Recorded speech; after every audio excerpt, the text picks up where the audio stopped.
E se o silêncio com o qual passaste anos a aprender a viver nunca tivesse sido silêncio de todo, mas uma mensagem que simplesmente nunca chegou, e esta história mostra que a espera, por mais longa que seja, ainda pode ser redimida.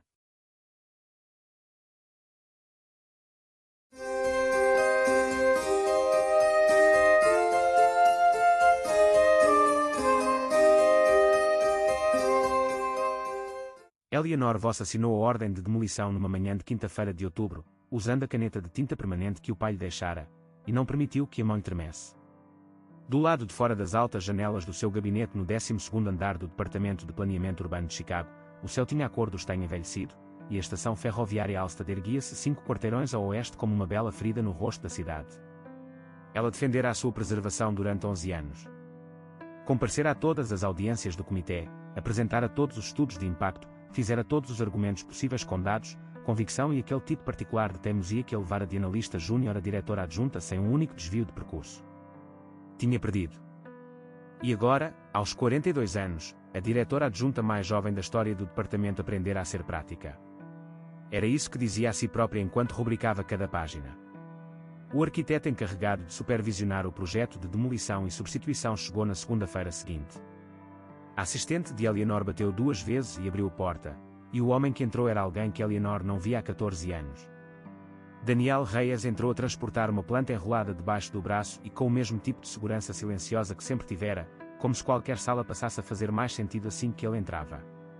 Ela levantou-se. Não lhe estendeu a mão de imediato. Daniel parou a 2 passos da porta. Houve um instante entre eles mais longo do que qualquer pausa entre profissionais deveria ter sido. Depois ele sorriu com cuidado, como alguém a testar gelo que suspeita não ser suficientemente firme. Estás exatamente na mesma, disse ele.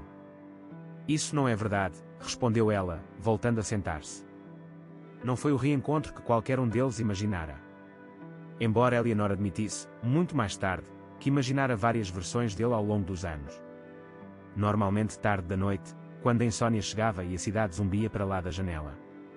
Em cada versão ela era mais fria. Mais segura.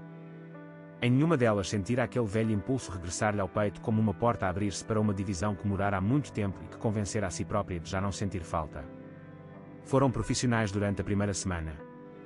Reveram juntos a avaliação do local, em lados opostos de uma mesa de desenho. Discordaram acerca do plano de reaproveitamento dos arcos de ferro da estação. Eleanor queria preservar 3 deles e integrá-los no novo terminal de transportes. Daniel achava a ideia sentimental e estruturalmente complicada. Ela disse que isso era irónico vindo de um homem que já passara 2 anos a redesenhar um edifício inteiro apenas para salvar um único vitral. Ele levantou os olhos dos projetos. Ela não pretendera dizer aquilo em voz alta. Ele disse, lembras-te disso? Ela respondeu, li a cobertura da imprensa. Mas ela não se limitara a ler a cobertura da imprensa, e ambos compreenderam isso sem necessidade de o dizer. Daniel Reyes deixara Chicago no final do verão de 2010 com uma bolsa em Barcelona e nenhum plano claro de regressar. Eleanor tinha 28 anos, acabara de ser promovida e já era muito habilidosa a decidir que aquilo que sentia era menos importante do que aquilo que precisava de alcançar. Estavam juntos há 2 anos, e ela acreditava, com uma intensidade que nunca chegara verdadeiramente a examinar, que ele lhe pediria para ir com ele. Ele não pediu. Beijou-a em ao ar e disse: isto não é um adeus, é uma pausa. Como se o amor fosse uma gravação que ela pudesse simplesmente retomar mais tarde. Ela não fez pausa nenhuma. Continuou. Na terceira semana do projeto Alstad, almoçava no gabinete dela porque era mais simples do que fingir que evitava um ao outro, e porque o trabalho realmente exigia decisões diárias. A discussão acerca dos arcos evoluiu para uma negociação constante. Daniel inclinando-se gradualmente para a visão dela. Eleanor ajustando discretamente o orçamento para acomodar as preocupações estruturais dele. Havia um ritmo a formar-se entre os dois que era perigosamente familiar, como uma canção cuja letra ela se convencera de já não saber, apenas para descobrir a sua boca a formar as palavras de qualquer forma. Numa terça-feira, enquanto a chuva escorria pelas janelas em longas faixas cinzentas, Daniel contou-lhe sobre os 7 anos que passara em São Paulo depois de Barcelona. A projetar habitação acessível nos bairros periféricos da cidade, lugares onde a infraestrutura chegava sempre décadas atrasada, quando chegava. Como o trabalho primeiro o esvaziara por dentro e depois o reconstruíra de uma forma mais silenciosa e permanente. Como regressar aos Estados Unidos não porque tivesse terminado, mas porque a mãe estava doente, e ficou porque ela recuperou, e depois porque Chicago continuava a ser Chicago e ele deixara de encontrar razões para voltar a partir. Ela ouviu. Contou-lhe sobre a morte do pai em 2015 e sobre como se atirara para o projeto Lakefront Corridor como uma forma de luto que podia transformar em algo útil. Contou que esteve brevemente noiva em 2018 de um advogado chamado Marcos que era genuinamente um bom homem, paciente e estável, e com quem sentira, no final, absolutamente nada parecido com aquilo que um dia sentira tão facilmente e perdera de forma tão completa. O que era um tipo muito específico de tristeza. Daniel ficou em silêncio por um momento depois de ela dizer aquilo. Depois disse, pensei que entrarias em contacto. Depois de tudo. Em algum momento ao longo de 14 anos. Eleanor pousou o café. Disse, Daniel. Foste embora sem me pedires para ir contigo. Ele olhou-a fixamente. Disse, escrevi-te uma carta. Escrevi-a 3 semanas depois de chegar a Barcelona. Enviei-a para o teu apartamento na Dearborn Street. Havia um bilhete de comboio sem data lá dentro, e pedi-te para vires. A sala pareceu reorganizar-se à sua volta de uma forma que ela sentiu fisicamente. Pensou no apartamento que subarrendara 48 horas depois de ele embarcar naquele voo. A urgência das caixas. O novo lugar na Clark Street onde trabalhar arduamente para se tornar uma mulher que não esperava por coisas que nunca chegavam. A carta nunca a encontrou. E ela passou 14 anos a construir a sua vida em torno de uma ausência que nunca fora aquilo que acreditava. Nenhum dos dois falou durante quase um minuto inteiro. Depois Eleanor levantou-se e caminhou até à janela, porque precisava de olhar para algo que não fosse o rosto dele enquanto decidia o que tinha permissão para sentir. Isso não muda nada, disse ela. Quis aquilo como um muro. Eu sei, respondeu ele em voz baixa. Quis aquilo como um luto. A demolição do salão principal da estação Alstad estava marcada para começar na primeira semana de novembro.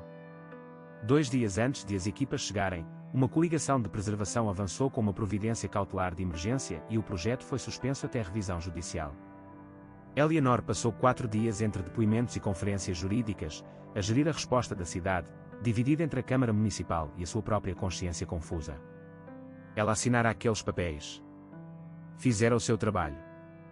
Também estava a começar a compreender que o fizera acreditando em algo sobre si própria e sobre aquele edifício que não era totalmente honesto. No 4º dia, Daniel telefonou-lhe. Não por causa da providência cautelar. Disse, amanhã vou apresentar uma proposta revista do projeto. Uma que preserva todo o salão principal e constrói um novo terminal de transportes à volta dele. Vai custar mais caro. A cidade pode rejeitá-la e terminar o meu contrato. Mas acho que devias vê-la antes de eu a entregar. Ela perguntou, por que me estás a contar isto? Ele respondeu, porque tinhas razão sobre este edifício. Tinhas razão desde antes de eu chegar, e eu estava demasiado focado no que o cliente queria para conseguir vê-lo claramente. Alguém precisava de o dizer. Ela perguntou se ele estava a falar da estação ou de outra coisa. Ele disse que, honestamente, já não conseguia separar uma coisa da outra. Tinha deixado de tentar. Ela encontrou-se com ele na estação nessa noite, 1 hora antes de a segurança fechar o perímetro. Caminharam pelo salão principal usando capacetes e luzes de trabalho, passando pelos arcos de ferro que captavam o brilho artificial e espalhavam longas sombras quentes sobre o chão de mármore. Daniel mostrou-lhe a proposta revista num tablet. Um terminal de transportes que crescia organicamente à volta do salão preservado, os velhos ossos do edifício tornando-se o coração estrutural e estético de algo completamente novo. Era o melhor trabalho que ela alguma vez ouvira fazer. Também era, ela compreendia, o tipo de proposta que lhe poderia custar a relação com o cliente que passara meses a construir.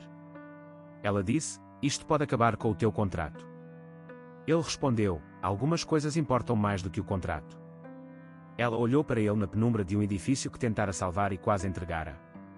Pensou numa carta enviada para uma morada que já deixara para trás. Pensou em 14 anos vividos dentro de uma história que contara a si própria sobre ter sido abandonada, quando a verdadeira história sempre fora mais complicada e mais generosa do que isso. Ela disse, vem jantar comigo. Não uma reunião de projeto. Jantar. Ele disse que sim antes mesmo de ela terminar de perguntar. A cidade aceitou a proposta revista de Daniel em janeiro, depois de a coligação de preservação retirar a providência cautelar e o comitê orçamental aprovar o financiamento adicional. Eleanor apresentou pessoalmente o argumento de longo prazo para o projeto, projeções de receita, modelos de turismo, estudos de impacto nos transportes, o tipo de argumento minucioso e incontestável que ela sempre fora capaz de fazer quando acreditava em algo sem reservas. o salão principal da estação Alstad permaneceria de pé. Os arcos de ferro ficariam. A construção do novo terminal de transportes à volta começaria na primavera. Na última sexta-feira de fevereiro, Eleanor estava parada naquele mesmo salão principal, agora livre de materiais perigosos e preenchido pelo cheiro mineral limpo da pedra antiga, observando Daniel atravessar o chão de mármore na sua direção. Ele transportava 2 cafés do carrinho do lado de fora e usava aquela expressão particular que só permitia quando nenhum profissional estava a observar. Ela não apagou os anos entre os dois. Não fingiu que a ferida daquela carta perdida estava completamente curada ou que a confiança se reconstruía da noite para o dia apenas porque a explicação se revelara inocente. Mas deixara de tratar o amor como algo que exigia condições perfeitas antes de poder existir. A carta fora enviada para um apartamento vazio. Ela construíra uma vida cuidadosa à volta da ausência dela. Ele passara anos a acreditar que o silêncio dela era uma resposta. Nada daquilo fora escolha.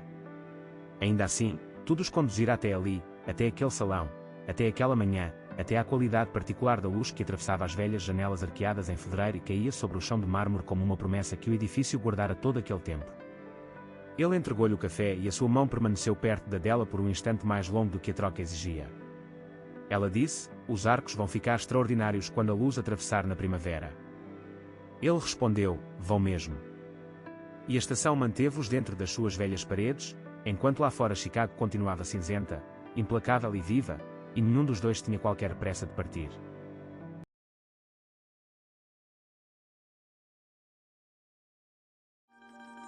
Gostou da história de hoje? Fique connosco só mais um instante. Diga-nos nos comentários de que cidade está a ver este vídeo. Esta mensagem tocou. E se tiver ideias para novas histórias, partilhe, a sua sugestão pode tornar-se o próximo vídeo. Deixe um gosto se esta mensagem teve significado para si.